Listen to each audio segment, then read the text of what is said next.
ബഹുമാന്യ സഹോദരന്മാരെ, നിങ്ങൾക്കേവർക്കും വീണ്ടും വരുന്നവനായ യേശു ക്രിസ്തുവിൻ്റെ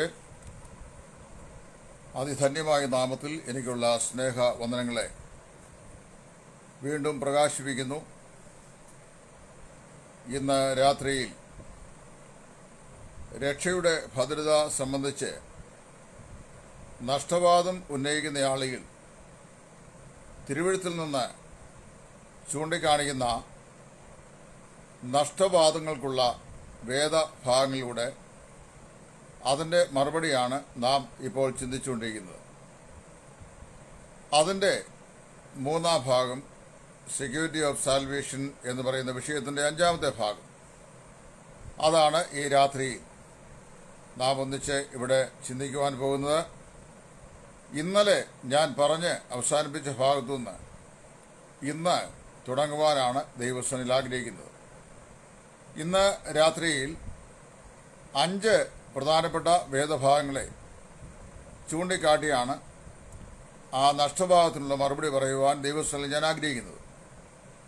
അതിലൊന്ന് പ്രവൃത്തികളുടെ പുസ്തകം അതിൻ്റെ 5-ാം അധ്യായത്തിൽ പറയപ്പെടുന്ന അനന്യാസിൻ്റെയും സഫീറയുടെയും മരണമാണ്. പുതിയ നിയമ സഭാ കാലഘട്ടത്തിൻ്റെ ആദ്യ നാളുകളിൽ ദൈവത്തിൻ്റെ പരിശുദ്ധാത്മാവിനോട് വ്യാജം കാണിച്ച അനന്യാസ് സഫീറ ദമ്പതികൾ അവർ ദൈവസന്നിധിയിൽ വന്നിട്ട് പത്രോസിൻ്റെ അടുക്കൽ വന്നിട്ട് തങ്ങൾ പാപം ചെയ്യാൽ മരിച്ചു പോയിരിക്കുന്നു, അവർ ദൈവരാജ്യം അവകാശമാക്കുകയില്ല എന്നാണ് നഷ്ടവാദികളായ ചില ആളുകൾ സൂചിപ്പിക്കുന്നത്. ഈ നഷ്ടവാദികൾ അവിടെ പറയുന്ന പ്രമേയം എന്ന് പറയുന്നത് അനന്യാസും സഫീറയും അവർ പരിശുദ്ധാത്മാവിനോട് വ്യാജം കാണിക്കൊണ്ട് ദൈവം അവരെ ശിക്ഷിച്ചു, അവരെ തൽക്ഷണം മരിച്ചുപോയി. എന്നാൽ അവർ ചെയ്ത തെറ്റെന്താണ് എന്ന് ആ ഭാഗത്ത് രേഖപ്പെടുത്തിയിട്ടുണ്ട്. അതായത് തങ്ങൾ വസ്തുവകൾ വിറ്റത് ഇത്രയ്ക്കോ എന്ന് പത്രോസ് ചോദിച്ചപ്പോൾ അത്രയ്ക്ക് തന്നെ എന്നവർ വ്യാജം പറഞ്ഞു. അങ്ങനെ കള്ളം പറഞ്ഞു എന്നുള്ളതാണ് അവരുടെ ഭാഗത്തെ തെറ്റ്. അങ്ങനെ കള്ളം പറഞ്ഞു എന്നുള്ളത് അവരുടെ ഭാഗത്തെ തെറ്റാണെന്നും അങ്ങനെ ആ തെറ്റ് ചെയ്തതുകൊണ്ട് അവർ മരിച്ചുപോയി, അവർ സ്വർഗരാജ്യത്തിലുണ്ടായിരിക്കുകയില്ല എന്ന് വാദിച്ചാൽ ഭൂമിയിൽ ഒരൊറ്റ വിശ്വാസി, ഏത് സഭാ വിഭാഗങ്ങളിൽപ്പെട്ട വിശ്വാസിയും ഒരാൾ പോലും സ്വർഗരാജ്യത്തിൽ ഉണ്ടാവുകയില്ല. കാരണം കള്ളമോ തെറ്റോ വ്യാജമോ പറയാത്ത ഏതെങ്കിലും ഒരു വിശ്വാസി ഭൂമിയിലുണ്ടെന്ന് എനിക്ക് തോന്നുന്നില്ല. അവസരോചിതമായി വ്യാജമോ കള്ളമോ ഭോഷ്കോ ഒക്കെ പറയുന്ന അല്ലെങ്കിൽ പറയാൻ സാധ്യതയുള്ള ആളുകളാണ് എല്ലാവരും. ഉദാഹരണം പറഞ്ഞു കഴിഞ്ഞാൽ, നമ്മിൽ ഒരാൾ ഇവിടുന്ന് ചെങ്ങന്നൂർ വരെ അല്ലെങ്കിൽ കോട്ടയം വരെ യാത്ര ചെയ്യുന്നു എന്ന് ചിന്തിക്കുക. നമ്മുടെ വീട്ടിൽ നിന്ന് ഇറങ്ങി നമ്മളൊരു 10 സ്റ്റെപ്പ് മുമ്പോട്ട് നടന്നപ്പോൾ നമ്മുടെ അയൽവക്കക്കാരൻ ഒരാൾ നമ്മളെ കണ്ടു. രാവിലെ എങ്ങോട്ടാ എന്ന് ചോദിച്ചപ്പോൾ നമ്മൾ മറുപടി പറയുക, ഇറ്റത്തം വരെ പോവുക, ഇവിടെ വരെ പോവുക എന്ന് പറയുക, അല്ലെങ്കിൽ ഒരു സ്ഥലം വരെ പോവുക, അല്ലെങ്കിൽ ഞാൻ ദൂരെയെങ്ങും അല്ല, ഇവിടെ അടുത്തൊരു സ്ഥലം വരെ പോവുക, ഇപ്പോഴേക്ക് വരും എന്ന് പറഞ്ഞാൽ അത്ര ഗൗരവതരമായ ഒരു കള്ളമല്ല പറഞ്ഞ്, എങ്കിലും ഒരു അളവിൽ അത് കള്ളമാണ്. അങ്ങനെ പോലും ഒരു കള്ളം പറയാത്ത ഏതെങ്കിലും മഹാപരിശുദ്ധന്മാരായ വിശ്വാസികൾ പുതിയ നിയമ കാലഘട്ടത്തിലുണ്ട് എന്ന് തെളിയിക്കാൻ ഏറെ പ്രയാസം. അങ്ങനെയാണെങ്കിൽ സ്വർഗത്തിൽ ഒരു മനുഷ്യൻ പോലും പോകുകയില്ല. ഇവിടെ ഇവരെ സംബന്ധിച്ച് പറ്റിയത് ഞാൻ ചോദിച്ചു കഴിഞ്ഞാൽ, പരിശുദ്ധാത്മാവിൻ്റെ പ്രവർത്തനങ്ങൾ അതിശക്തമായി നടക്കുന്ന ഒരു ട്രാൻസിഷൻ പീരീഡാണ് ഈ കാലഘട്ടം. അതായത് പഴയ നിയമ കാലഘട്ടത്തിൽ നിന്ന് പുതിയ നിയമത്തിലേക്ക് ജനം പ്രവേശിക്കുകയും പരിശുദ്ധാത്മാവ് യേശു ക്രിസ്തുവിന്റെ പുനരുദ്ധാനത്തിന് അതിശക്തമായി സാക്ഷ്യം പറയുകയും ചെയ്തൊരു കാലഘട്ടം. ആ കാലഘട്ടത്തിലാണ് നമ്മൾ ഇവരെ നിലം വിറ്റത് ഇത്രയ്ക്കോ എന്ന് പത്രോസ് ചോദിക്കുമ്പോൾ അത്രയ്ക്ക് തന്നെ എന്ന് സത്യവിരുദ്ധമായ നിലയിൽ സാക്ഷ്യം പറഞ്ഞു. അവർ ചെയ്ത തെറ്റ് വിറ്റത് ഇത്രയ്ക്ക് ആണ് എന്ന് തെറ്റായി പറഞ്ഞു എന്നുള്ളതാണ്. അതിനാണ് ദൈവം അവരെ ശിക്ഷിച്ചത്.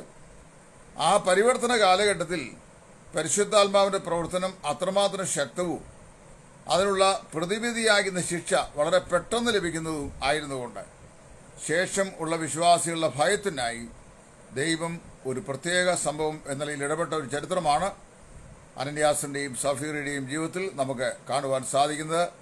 അതും ആത്മരക്ഷാ നഷ്ടവുമായി യാതൊരു ബന്ധവുമില്ല. അവർ തൽക്ഷണം മരിച്ചു വീണു എന്നുള്ളത് ശരിയാണ്. എന്നാൽ അവരുടെ ആത്മാക്കൾ അതുകൂടെ നഷ്ടപ്പെട്ടു പോയി എന്ന് സ്ഥാപിക്കാൻ യാതൊരു വചനഭാഗവും നമുക്ക് കിട്ടുന്നില്ല. ഇനിയും രണ്ടാമതായി ഈ ബന്ധത്തിൽ രാത്രി ഓർപ്പിക്കുന്നത് പ്രവൃത്തികളുടെ പുസ്തകം 8-ാം അധ്യായത്തിന്റെ 20-ാം വാക്യമാണ്.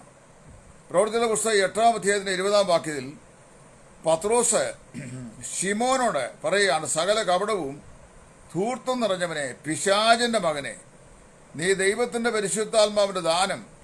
ദാനം പണം കൊടുത്ത് വാങ്ങാം എന്ന് നിരൂപിക്കിയാൽ നിന്റെ ദ്രവ്യം നിന്നോടുകൂടെ നശിച്ചു പോകട്ടെ. പക്ഷേ നീ മാനസാന്തരപ്പെട്ടാൽ നിനക്ക് പാപക്ഷമ ലഭിക്കുമായിരിക്കും എന്ന് പത്രോസ് പറയുന്നു. അത് ഏത് ബന്ധത്തിൽ നമുക്കറിയാം. ശമരിയയിൽ അതിശക്തമായി സുവിശേഷ പ്രവർത്തനങ്ങൾ അരങ്ങേറുകയാണ്. അനേക ആളുകൾ ശമരിയുടെ കൂട്ടത്തിൽ വന്ന് പലരും കർത്താവായ യേശുവിനെ രക്ഷിതാവായി സ്വീകരിക്കുകയും കർത്താവിനെ ഏറ്റുപറയുകയും ചെയ്തു. അങ്ങനെ ഏറ്റുപറഞ്ഞ ആളുകൾ പല ആളുകളുടെ കൂട്ടത്തിൽ എല്ലാവരും സ്നാനമേൽക്കുകയും, അതായത് യേശുവിനെ ഏറ്റുപറഞ്ഞ് രക്ഷിതാവായി സ്വീകരിച്ച ആളുകൾ സ്നാനമേൽക്കുകയും ശിമോൻ താനും സ്നാനമേറ്റ് അവരോട് ചേർന്ന് നിന്നു എന്നാണ് വായിക്കുന്നത്. കർത്താവിനോട് ചേർന്നു എന്ന് എഴുതില്ല. ഇനി രണ്ടാമത്തെ വിഷയം, ശിമോൻ രക്ഷിക്കപ്പെട്ടു എന്നോട് പറഞ്ഞിട്ടില്ല. എല്ലാവരും സ്നാനമേൽക്കുകയും ഈ ശിമോനും സ്നാനമേറ്റ് അവരോട് ചേർന്ന് നിന്നു എന്നാണ് വായിക്കുന്നത്. പല ആളുകൾ അവിടെ ഫിലിപ്പോസിന്റെ ശുശ്രൂഷയുടെ ഫലമായി രക്ഷിക്കപ്പെട്ട് സ്നാനപ്പെടുന്നു. പലരും കർത്താവിനെ ഏറ്റുപറയുന്നവർ സ്നാനം സ്വീകരിക്കുന്നു. ഇത് ശിമോൻ കണ്ടു. ശിമോൻ കണ്ടു കഴിഞ്ഞപ്പോൾ ഈ കർത്താവിനെ ഏറ്റുപറഞ്ഞ് രക്ഷിതാവായി സ്വീകരിക്കുന്ന ആളുകളുടെ മേൽ പരിശുദ്ധാത്മാവ് വരികയും അവർ ശക്തി പ്രാപിക്കുകയും ചെയ്യുന്ന കാഴ്ച ശിമോൻ കണ്ടു കഴിഞ്ഞപ്പോൾ അവന് താൻ മഹാൻ എന്ന് പറഞ്ഞുകൊണ്ട് ആ പട്ടണത്തിലുള്ള ആളുകളെ ഭ്രമിപ്പിച്ചു പോരുകയും ചെയ്ത ഒരു മായാജാലക്കാരൻ അല്ലെങ്കിൽ ഒരു മന്ത്രവാദിയായിരുന്നു ഈ ശിമോൻ എന്ന് പറയുന്ന ആൾ. ഈ ക്ഷുദ്രക്കാരനായ അഭിചാരകനായ അല്ലെങ്കിൽ മന്ത്രവാദിയായ ഈ ശിമോനെ ഇവിടെ പറയുകയാണ്, ഞാനും ആരുടെയെങ്കിലും മേൽ കൈവച്ച. അപ്പൊ ശമര്യർ വിശ്വസിച്ചു. പത്രോസ് ചെന്നു. പത്രോസ് അത് കണ്ടു. അവർ കർത്താവിനെ കൈകൊണ്ടെന്ന് കണ്ടു. അവരുടെ മേൽ കൈവച്ചു. അവർ പരിശുദ്ധാത്മാവിനെ പ്രാപിച്ചു. അങ്ങനെ അവർ പരിശുദ്ധാത്മാവിനെ പ്രാപിച്ചു കഴിഞ്ഞപ്പോൾ ഇവർക്കൊരു താല്പര്യം, ഈ ശിമോനൊരു താല്പര്യം.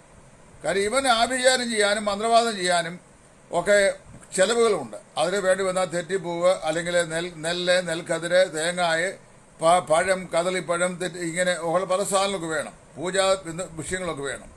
ഇത് പൈസയുടെ ചെലവില്ല. പത്രോസ് അവരുടെ മേൽ കൈവച്ചപ്പോൾ പരിശുദ്ധാത്മാവ് അവരുടെ മേൽ വന്നു എന്നാണ് വായിക്കുന്നത്.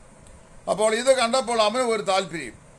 അവൻ കുറെ പണം കൊണ്ട് പത്രോസിനെങ്കിലും വന്നിട്ട് പറഞ്ഞു, ഞാനും ആരുടെയെങ്കിലും മേൽ കൈവച്ചാൽ എനിക്കും അത് ലഭിക്കേണ്ടതിന് ഈ ആത്മാവിനെ എനിക്ക് നൽകണം എന്ന് പറഞ്ഞു.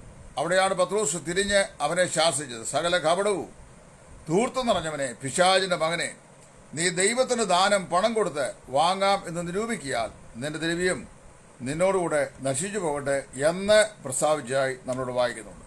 അപ്പോൾ ഇവിടെ വായിക്കുമ്പോൾ ഏറ്റവും വ്യക്തമായി വായിക്കേണ്ട വിഷയം നമ്മൾ വായിക്കുന്നത്, അവിടെ ശിമോൻ രക്ഷിക്കപ്പെട്ടവനായിരുന്നു, എന്നാൽ അവനെ സകല കപടവും ധൂർത്തും നിറഞ്ഞവനെ, പിശാചിന്റെ മകനെ എന്ന് പത്രോസ് സംബോധന ചെയ്തു എന്നാണ് ഇവിടെ ഈ രക്ഷാനഷ്ടവാദികൾ പറയുന്നത്. അവിടെ ഈ വേദഭാഗത്ത് ശിമോൻ രക്ഷിക്കപ്പെട്ടുവെന്ന് ചൂണ്ടിക്കാണിക്കാവുന്ന ഒരു വാക്യം പോലുമില്ല. എല്ലാവരും സ്നാനമേൽക്കയിൽ ശിമോന് സ്നാനമേറ്റു, അവനോട് ചേർന്ന് നിന്നു എന്ന് മാത്രമേ വായിക്കുന്നുള്ളൂ. സ്നാനപ്പെട്ടവർ രക്ഷിക്കപ്പെടും നല്ല വേദോസം പറയുന്നത് രക്ഷിക്കപ്പെട്ടവർ സ്നാനപ്പെടണം എന്നാണ്. ഇവിടെ ഇവൻ സ്നാനപ്പെട്ടു എന്ന് പറയുന്ന അല്ലാതെ രക്ഷിക്കപ്പെട്ടതായി പറയുന്നില്ല. രക്ഷിക്കപ്പെട്ടവന്റെ പ്രവൃത്തിയുമല്ല പിന്നീട് അവന്റെ ജീവിതത്തിൽ കാണുന്നത്. അവൻ പണം കൊടുത്ത് ദൈവത്തിന്റെ പരിശുദ്ധാത്മാവിന്റെ ദാനം വാങ്ങാം എന്ന് നിരൂപിച്ചൊരു ദ്രവ്യാഗ്രഹിയായിരുന്നു. അവിടെ വായിക്കുന്നു, ആ ദ്രവ്യാഗ്രഹി അത് നിമിത്തം അവിടെ നമ്മൾ വായിക്കുന്നത് അവനെ പത്രോസിനെ എഴുതുന്ന ശാസന ഏറ്റുവാങ്ങുകയും ആ ശാസനയാൽ അവൻ അവിടെ വല്ലാതെ ആയിത്തീരുകയും, നീ വല്ലാത്ത ചതിയിലും അതുപോലെ തന്നെ കെണിയിലും അകപ്പെട്ടിരിക്കുന്നു എന്നാണ് പത്രോസ് അവരോട് പറയുന്നത്. അവന്റെ ആത്മരക്ഷയും പത്രോസിന്റെ ശാസനയും ആ യാതൊരു ബന്ധവും ഇല്ല എന്ന് ഓർത്തുകൊള്ളുക. മൂന്നാമത്തത് മരുഭൂമിയിൽ പട്ടുപോയ ആൾ. 1 കൊരിന്ത്യർ 10-ാം 1 മുതൽ 12 വാക്കുകളിൽ അവരെല്ലാവരും മരുഭൂമിയിൽ പട്ടുപോയി, അവരിൽ ആരിലും ദൈവം പ്രസാദിച്ചില്ല എന്ന് ഇസ്രായേൽ മക്കളെ കുറിച്ച് പറയുന്നു. ഇന്നലത്തെ ക്ലാസ്സിൽ ഞാനത് പറഞ്ഞാണ്. മരുഭൂമിയിൽ വെച്ച് പട്ടുപോയ ആളുകൾ ക്രിസ്തീയ ജീവിതത്തിന്റെ അങ്ങേ തലയിൽ, അതായത് ആത്മീയ ജീവിതത്തിന്റെ ഉന്നതമായ ലക്ഷ്യസ്ഥാനത്ത് എത്തിച്ചേരാതെ ഇടയ്ക്ക് വെച്ച് നശിച്ചു പോകുന്ന ആളുകളുടെ ചിത്രമാണ്. അല്ലെങ്കിൽ അവരുടെ ജീവരക്ഷ പ്രാപിക്കാതെ നഷ്ടപ്പെട്ടു പോകുന്ന ആളുകളാണ്. ആത്മരക്ഷ അവരെ നഷ്ടപ്പെട്ടുവെന്ന് വേദപുസ്തകത്തിൽ എവിടെയുമില്ല. കാര്യം അവരെല്ലാവരും പെസകയും ചോരത്തെളിയും ആചരിക്കപ്പെടുകയാൽ വീണ്ടുജനം പ്രാപിച്ച ആളുകളായിരുന്നു എന്ന് നമുക്ക് മനസ്സിലാക്കുവാൻ സാധിക്കുന്നുണ്ട്. അതുകൊണ്ട് മരുഭൂമിയിൽ പട്ടുപോയ 5,99,998 പേരും യോശുവയും കാലേബും ഒഴികെയുള്ള എല്ലാവരും വീണ്ടും ജന്മം പ്രാപിച്ചവരും ദൈവ രാജ്യത്തിന് അവകാശികളുമാണ്. എന്നാൽ അവരെക്കുറിച്ചുള്ള ദൈവത്തിന്റെ ഇഷ്ടം, ദൈവം അവർക്ക് വാഗ്ദത്തം ചെയ്ത ഭൗതിക സ്വസ്ഥതയായ കനാൻ ദേശത്ത് അവർ ചെന്നെത്തുക എന്നുള്ളതായിരുന്നു. എന്നാൽ അവർക്ക് അവിശ്വാസം മുഖാന്തരമായി അത് കഴിഞ്ഞില്ല. അവർ മരുഭൂമിയിൽ വെച്ച് പട്ടുപോയി. മരുഭൂമിയിൽ വെച്ച് പട്ടുപോയവരുടെ കൂട്ടത്തിൽ ദൈവദാസനായ മോശയുണ്ട്. മോശയെ പിന്നീട് മത്തായി 17 നമ്മൾ മറുമലയിൽ കാണുന്നുണ്ട്. അതുകൊണ്ട് നമ്മൾ വായിക്കുന്നത് ഈ യാഥാർത്ഥ്യം അവിടെ വളരെ വ്യക്തമായി നമുക്ക് മനസ്സിലാക്കുവാൻ സാധിക്കണം. കർത്താവിന്റെ ആത്മാവ് ആ നിലയിൽ നമ്മെ അത് പഠിപ്പിക്കുന്നു. ഇനി 4, ക്രിസ്തു നിങ്ങൾ ഉരുവാകുവോളം ഞാൻ പിന്നെയും പ്രസവ വേദനപ്പെടുന്നവരായി എന്റെ കുഞ്ഞുങ്ങളെ എന്ന് ഗലാത്യർ 4:19 അപ്പോസ്തലനായ പൗലോസ് ഗലാത്യയിലെ വിശ്വാസികളെ കുറിച്ച് പറയുന്നു. ഗലാത്യയിലെ വിശ്വാസികൾ രക്ഷിക്കപ്പെട്ടവരും കർത്താവായ യേശു ക്രിസ്തു അവരിൽ വസിക്കുന്നവരുമായിരുന്നു എങ്കിൽ പിന്നെ ക്രിസ്തു നിങ്ങൾ ഉരുവാകുവോളം ഞാൻ പിന്നെയും പ്രസവവേദനപ്പെടുന്നവരായ എന്റെ കുഞ്ഞുങ്ങളെ എന്ന് പൗലോസ് പറയുന്നതിന്റെ കാരണം എന്താണ്? അപ്പോൾ വിശ്വാസത്തിൽ വന്ന ഈ ഗലാത്യയിലെ വിശ്വാസികൾ അവർ രക്ഷിക്കപ്പെട്ടവരാണെങ്കിലും അവരെ പൗലോസും മറ്റും അവരെ അറിയിച്ച സുവിശേഷം കൂടാതെ വേറൊരു സുവിശേഷത്തിനായി അവർ ചെവി അയക്കുകയും അവർ ഇത്ര ക്ഷണത്തിൽ അവരെ ശുദ്ധനം ചെയ്ത് മയക്കപ്പെട്ടവരെ പോലെ സത്യസുവിശേഷം അകന്നു പോവുകയും ചെയ്തുകൊണ്ട് അവരുടെ രക്ഷ നഷ്ടപ്പെട്ടു എന്നാണ് നഷ്ടവാദികൾ വ്യാഖ്യാനിക്കുന്നത്. എന്നാൽ ഗലാത്യലേഖനം 4-ാം വാക്യത്തിൽ ക്രിസ്തു നിങ്ങൾ ഉരുവാകുവോളം ഞാൻ പിന്നെയും പ്രസവവേദനപ്പെടുന്നവരായ എന്റെ കുഞ്ഞുങ്ങളെ എന്ന് പൗലോസ് അപ്പോസ്തലൻ പറയുന്ന ഈ വാചകം ഗലാത്യർ 3:26 ചേർത്ത് വായിക്കണം. ഗലാത്യലേഖനം 3-ാം 26 വാക്യത്തിൽ അപ്പോസ്തലനായ പൗലോസ് പറഞ്ഞിരിക്കുന്ന ആശയങ്ങളോട് ചേർന്ന് വേണം നമ്മൾ ഈ ക്രിസ്തു നിങ്ങൾ ഉരുവാകുവോളം ഞാൻ പിന്നെയും പ്രസവവേദനപ്പെടുന്നവരായ എന്റെ കുഞ്ഞുങ്ങളുള്ള വാക്യം വായിക്കാൻ. 3:26 വായിക്കുന്നു, ഇനി ശിശുപാലകന്റെ കീഴല്ല ക്രിസ്തുയേശുവിലെ വിശ്വാസാൽ നിങ്ങൾ എല്ലാവരും ദൈവത്തിന്റെ മക്കൾ ആകുന്നു. ഗലാത്യയിലെ വിശ്വാസികൾ എല്ലാവരും ക്രിസ്തുയേശുവിലെ വിശ്വാസത്താൽ ദൈവത്തിന്റെ മക്കളായി തീർന്നവരാണെന്നും അവരിനി ശിശുപാലകന്റെ കീഴിൽ, അതായത് ന്യായപ്രമാണത്തിന്റെ കീഴിലല്ല എന്നും പറയുകയാൽ ഇവിടെ പറയുന്ന ക്രിസ്തു നിങ്ങളിൽ ഉരുവാകുക എന്ന് പറയുന്ന ആശയം ക്രിസ്തുവിനെ കുറിച്ചുള്ള സത്യം അവരിൽ ഉളവാകുക എന്നുള്ളതാണ്. ക്രിസ്തുവിനെ കുറിച്ചുള്ള സത്യം എന്ന് പറയുന്നത് ശിശുപാലകനായ ന്യായപ്രമാണം നൽകുന്ന ആശയങ്ങളെക്കാൾ ശ്രേഷ്ഠമാണ്. അല്ലെങ്കിൽ ആത്മീയ ജീവിതത്തിന്റെ ശൈശവ ദശയിലെ പാഠങ്ങളെ സൂചിപ്പിക്കുന്നതാണ് പ്രമാണമെങ്കിൽ അതിന്റെ പക്വമായിരുന്ന അനുഭവത്തെ കാണിക്കുന്ന ഒന്നാണ് കൃപയുടെ പ്രമാണം അല്ലെങ്കിൽ സുവിശേഷം എന്ന് പറയുന്നത്. അവർ അത് വിശ്വസിച്ച് കർത്താവിന്റെ മക്കളായി തീർന്നിരിക്കുന്നുവെന്നാണ് 3:24 പറയുന്നത്. അവരിപ്പോൾ എന്ത് ചെയ്യണം? കർത്താവായ യേശു ക്രിസ്തുവിനെ കുറിച്ചുള്ള ഈ സത്യം അവരുടെ ഹൃദയത്തിൽ ഹൃദയസ്ഥമാക്കണം എന്ന് പറഞ്ഞു കഴിഞ്ഞാൽ ന്യായപ്രമാണത്തിന്റെ പ്രവൃത്തിയാലല്ല, വിശ്വാസത്തിന്റെ പ്രസംഗത്താൽ അല്ലെങ്കിൽ വിശ്വാസത്തിന്റെ കേൾവിയാൽ അത്രേ പാപി രക്ഷിക്കപ്പെട്ടിരിക്കുന്നു എന്നുള്ള ആ സത്യം അവരുടെ ഹൃദയത്തിൽ അവർ സംഗ്രഹിക്കണം എന്നാണ് ക്രിസ്തു നിങ്ങൾ ഉരുവാകുവോളം ഞാൻ പിന്നെയും പ്രസവവേദനപ്പെടുന്നവരായ എന്റെ കുഞ്ഞുങ്ങളെ എന്നുള്ള പ്രയോഗത്തിലൂടെ അപ്പോസ്തലനായ പൗലോസ് അർത്ഥമാക്കുന്നത്. 5-ാമതായി മറ്റൊരു വാക്കുകൊണ്ട് ഞാൻ പറഞ്ഞിട്ട് നിർത്താം. തിമോത്തിയോസിന്റെ 1-ാം ലേഖനം 3-ാം വാക്യം അവിടെ പറയുന്നു, നിഗളിച്ചിട്ട് പിശാചിന് വന്ന ശിക്ഷാവധിയിൽ അകപ്പെടാതിരിക്കാൻ പുതുശിഷ്യനും അരുത്. പ്രാദേശിക സ്ഥലസഭയിൽ ഒരു മൂപ്പനെ ആ ശുശ്രൂഷയിലേക്ക് ആനയിക്കുന്ന സമയം വരുമ്പോൾ നമ്മൾ വായിക്കുന്നത് പുതുശിഷ്യന്മാരായ ആളുകൾ, സമീപകാലത്ത് രക്ഷിക്കപ്പെട്ടവരോ മറ്റോ ആളുകൾ ആയിരിക്കരുത്. അനുഭവജ്ഞാനമില്ലാതെ വളരെ വേഗത്തിൽ രക്ഷിക്കപ്പെട്ട ഒരാൾ സഭാ കൂട്ടായ്മയിലേക്ക് വരികയും ഉടനടി അദ്ദേഹം സഭയുടെ ശുശ്രൂഷകനായി അല്ലെങ്കിൽ മൂപ്പനായി അവരോധിക്കപ്പെടുകയും ചെയ്യുക എന്ന് പറയുന്നത് വളരെ ഗൗരവതരമായൊരു വിഷയമാണ്. കാരണം എന്ത് സംഭവിക്കും? വളരെ പെട്ടെന്ന് തന്നെ രക്ഷിക്കപ്പെട്ട ഒരാള് യാതൊരുവിധമായ സലസഭ പ്രായോഗിക പരിശീലനം കൂടാതെ വളരെ വേഗത്തിൽ അദ്ദേഹം ഒരു മൂപ്പന്റെ അല്ലെങ്കിൽ ശുശ്രൂഷകന്റെ സ്ഥാനത്തേക്ക് അദ്ദേഹം കടന്നു വരുന്നു എന്ന് പറഞ്ഞു കഴിഞ്ഞാൽ പിശാചിൽ നിഗളിച്ചിട്ട് പിശാചിൽ വന്ന സ്ഥിതി അദ്ദേഹത്തിന് ഉണ്ടാകും. അതായത് അദ്ദേഹം ചിന്തിക്കും, ഞാൻ ഈ സമയത്താണ് രക്ഷിക്കപ്പെട്ടത്, എന്നാൽ നോക്കിയേ എന്നെ പെട്ടെന്ന് തന്നെ സഭയുടെ മൂപ്പനാക്കി അല്ലെങ്കിൽ ശുശ്രൂഷകനാക്കി, ഞാൻ ഈ സഭയുടെ ശുശ്രൂഷകനാണ് എന്നൊക്കെ പറഞ്ഞ് അദ്ദേഹം നിഗളിപ്പാൻ ഇടയായിത്തീരും. നിഗളിച്ചാൽ ശിക്ഷയുണ്ടാവും. പിശാച് നിഗളിച്ചതാണ് ദൈവം അവനെ വെട്ടി സ്വർഗത്തിൽ നിന്ന് താഴേക്ക് ഇടാൻ കാരണമായി തീർന്നത്. അതുകൊണ്ട് പിശാചിന്റെ കുറ്റം ചുമത്തലിൽ വീഴാതിരിക്കേണ്ടതിന് ഈ പൊതുശിഷ്യൻ അരുത് എന്നാണ് പറയുന്നത്. അല്ലാതെ നിത്യമായ നരകത്തിലേക്ക് അവൻ പോകേണ്ടതിന് അല്ലെങ്കിൽ രക്ഷ നഷ്ടപ്പെടുമെന്നുള്ളത് കൊണ്ട് പൊതുശിഷ്യനായിരുന്നല്ല, അവൻ പിശാചിന്റെ കുറ്റാരോപണത്തിന്റെ കീഴിൽ വീഴാതിരിപ്പാൻ എന്ത് ചെയ്യണം? അവൻ തന്നെ താൻ സൂക്ഷിക്കണം എന്നാണ് ഈ ഭാഗത്തൂടെ നമുക്ക് മനസ്സിലാക്കുവാൻ സാധിക്കുന്നത്.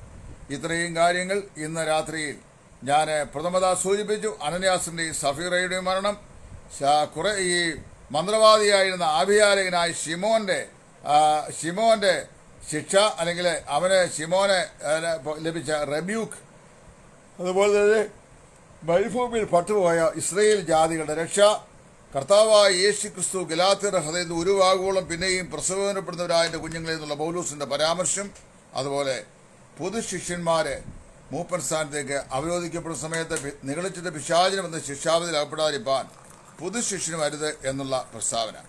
അതുകൊണ്ട് ഈ പ്രസ്താവനകൾ വാസ്തവമായി നമ്മൾ മനസ്സിലാക്കി ദൈവം മുമ്പാകെ നമുക്ക് നൽകപ്പെട്ടിരിക്കുന്ന രക്ഷ ഒരു കാരണവശാലും നഷ്ടമാക്കാൻ കഴിയുന്നതല്ല എന്നുള്ള സത്യം ഗ്രഹിച്ച് ക്രിസ്തുവിനെ കുറിച്ചുള്ള പരിജ്ഞാനത്തിൽ മുന്നേറുവാൻ ഈ ക്ലാസുകളും വിശേഷാൽ ഈ വാക്യഭാഗങ്ങൾ കൂടിയുള്ള രക്ഷാനഷ്ടവാദികൾക്കുള്ള അവരുടെ ആരോപണങ്ങളുടെ മറുപടിയും സഹായകരമാകട്ടെ എന്ന് ഞാൻ ആശംസിക്കുന്നു. നിങ്ങൾ എനിക്ക് വേണ്ടിയും തുടർന്നും പ്രാർത്ഥിക്കുക. ദൈവം നിങ്ങളെല്ലാവരെയും അനുഗ്രഹിക്കട്ടെ. ക്രിസ്തുവിന്റെ ശുശ്രൂഷയിൽ സുവിശേഷകൻ ടൈറ്റസ് ഇടയാറുള്ള. Thank you.